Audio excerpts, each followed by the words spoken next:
So, let's talk about Super Smash Bros. Super Smash Bros. Melee was the first game I'd ever played, and I loved it growing up. In fact, who doesn't love Smash?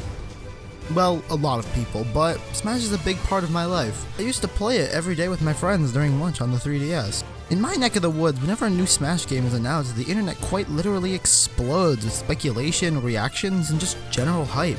After the 3-year hype train that was from the announcement in 2013 to the final climax of the Bayonetta release, I feel the internet has kind of been drained of all the Smash hype. And that would be fine, but from what I've noticed recently, from the release of the Nintendo Switch, is that the Smash hype has been swelling back since its launch. Everyone is suddenly expecting a new Smash title, and well, frankly, it's time for me to give my 2 cents. This is not at all an attempt to get my predictions out before they are invalidated by an official announcement that is hopefully coming. While it would be easy to say the next Smash game will be a port and call it a day, which it probably will be just a port, looking at how every other Wii U game was ported to the Switch and 3DS, I'm going to think beyond that. I'm going to think towards Smash 5, the one and only.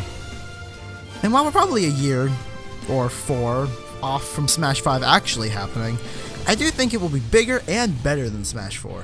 A lot of people seem lost as where we would go from 4, having 58 characters, 76 stages across both versions and DLC, and lastly a custom stage builder on the Wii U that led to lots of creative ideas, and gave you a technically infinite amount of new places to fight. But even with all of that, I'll stick by with my mentality of bigger is always better, and Smash 5 should have more stages, more characters, and more single-player content. For stages, I think Smash 5 should have at least one new stage for every contender.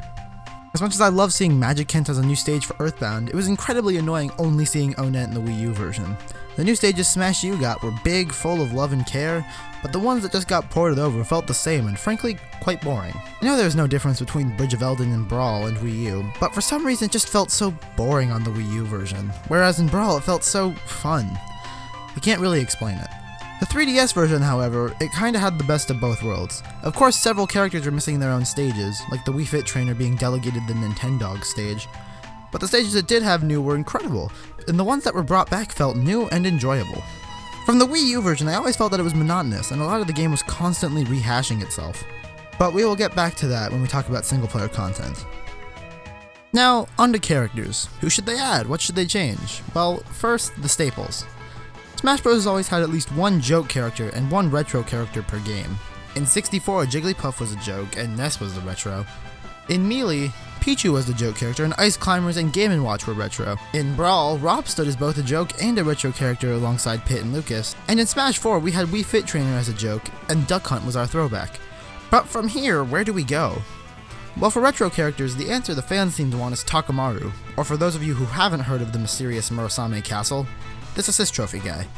When he was revealed as an assist trophy, there was all of a sudden a lot of talk about how people wanted him as a character. And based on his game and his Strange Warriors appearance, I think he could become the new Pit. If they add him, there'll suddenly be a lot of people interested in this new Smash guy, and just like Pit, he could go from an obscure retro character to a revived franchise. Like in Brawl, he had a bland moveset consisting of but in Smash 4, he was all based on Uprising. Takamaru has the potential and the following for him to have a similar fate. And as for the joke character, call me crazy, but I think Cooking Mama could be a strong candidate. She had a monumental amount of games during the DS/Wii era, and represents a whole genre of gameplay that hasn't been in Smash before. Also, please give us the Ice Climbers back, and give them the Pit treatment too. Make a roguelike mountain climbing game featuring those two and I'll be so happy. As for completely new characters, obviously an Inkling and most likely Springman would be included. They're some of the new poster children for the Switch nowadays. But other than the last 4 mentioned, I feel there are no relevant staple characters for them to add. One could argue Impa or Waluigi, but those aren't the types of characters one would expect from a new Smash Bros.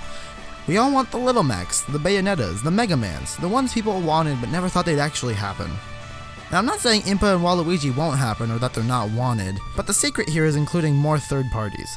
The rules for adding a third party inclusion according to Sakurai are, the character must have something only they can do, both parent companies must want the character in Smash, and the character must carry game history with them. This could open the door to almost anyone, but who would actually get accepted? That's the hard question. But since almost all of Nintendo is covered in Smash's current roster, I'd be okay with other properties joining the fight, and make it from Nintendo's platform fighter to the platform fighter.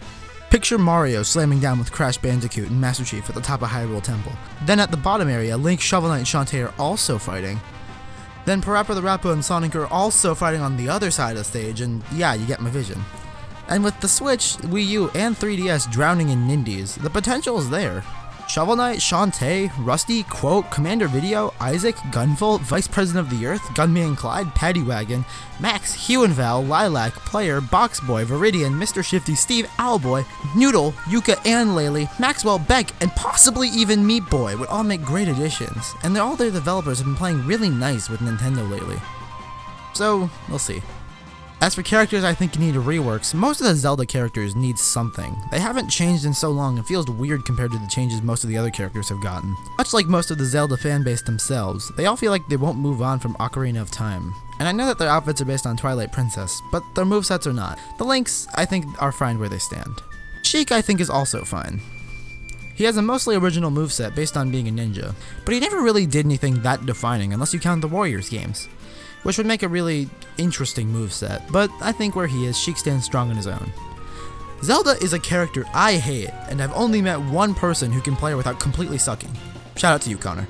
The problem with Zelda is her moveset. She's always talked about being such a badass, but she never does anything, or at least anything on screen, unless you count the Warriors games, and she was Sheik in half of that. Her spells are based on Ocarina of Time, Din's Fire, Ferora's Wind, and Nehru's Love. Also that Phantom Hourglass thing. But let me ask you this. Who the fuck sees this and thinks, oh, that's Din's Fire? It's boring, it's unneeded, and in every game she's in, she sucks. But Breath of the Wild has come and gone, and it serves as the source of one of the most potentially intriguing Zelda movesets. We never see her really fight in that game, but we do hear about 4 great champions, each with their own abilities. So hear me out on this one. Up Special, Rivali's Gale. Give her a glider, make it like Palutena's Jump Glide. Side Special, Urbosa's Fury. Like the game, you need to charge it up first, but then it shoots lightning that direction. Neutral Special, Mipha's Grace. Make it so you need to charge it up a fair bit like Cloud's Down Special, but even longer. When it's full, it heals her like 50%. Not enough to make it broken, but not so little that it's useless. Down Special is Daruk's Protection. Make it a counter. Then give her a rapier like Warrior, so all of her attacks aren't these weird sparkles we always see, and done. Bada bing, bada boom. Ship it like a new character. As for Ganondorf, fuck this guy too. Give his current moveset to Blood Falcon, whole new character. Appeases the F-Zero fans and the current Ganondorf fans. Give Ganondorf a moveset based off of Hyrule Warriors, where he uses not only his sword, but his trident and magic too. And you get 2 characters for the price of 1. And lastly, change all the designs to Warriors designs. You think I might be thinking too much in the style of Warriors, and I probably am, but the Warriors games give all the main Zelda characters a consistent style, and the game is based on being outside the timeline. It makes sense for Smash and opens the door to characters who are prominent in games outside of Twilight Princess and Ocarina of Time. Also, I hate the Twilight Princess designs. In Brawl it was nice and new, plus in the game itself it works. In Smash 4 I was sick of the designs because Brawl was based on being dark and gritty, and so was Twilight Princess. It fit. It doesn't fit when everyone else is back to being colorful, and I'm sick of looking at Zelda's brown hair and Ganondorf's weird square head. Warriors is colorful, the outfits are nice, and they even have all the other iterations as costumes that are just fancy model swaps. It'd be perfect. Anyways, one Zelda-themed rant later. We talk more about Smash 5. When it comes to single-player modes, I could argue that's where I spent all of my time in previous Smash games. Who didn't love Adventure Mode? I played that shit all the time when I was younger. I also loved the Subspace Emissary. I had like 28 different save files, 15 of which were completed. Smash 3DS, I spent all of my time in Smash Run, got every custom move and every trophy. As for Smash Wii U, it didn't have that mode. They kinda tried with Master Fortress, Crazy Trials, and Smash Tour, but it wasn't the same, and it didn't have the replayability that the past modes brought into the series, and that's probably why I didn't play as much of it compared to the past 3. For Smash 5, please, for the love of God, just bring back one of those, or all 3 of those. Just give me something to waste my time with. Now, this is just my Smash-related ramblings, and I didn't touch on a lot of the actual gameplay of the series, just what I want certain things to be. But I didn't touch on it because I think that the gameplay as of right now is pretty solid. It's the perfect in-between of Melee and Brawl's gameplay, but hey, that's just my opinion. I'm sure there are Melee radicals who just want Melee back, but I think it's unrealistic to want Melee-type gameplay after the success of competitive Smash 4. Just let it be its own different beast. Melee is Melee, Smash Onwards is whatever it decides to be. Just like everyone else on the internet, I'm really thirsty for a new Smash game, and it's out of my love and dedication to the series that I make this video. So with that being said, I've been RVRocks, and thanks for watching. See ya!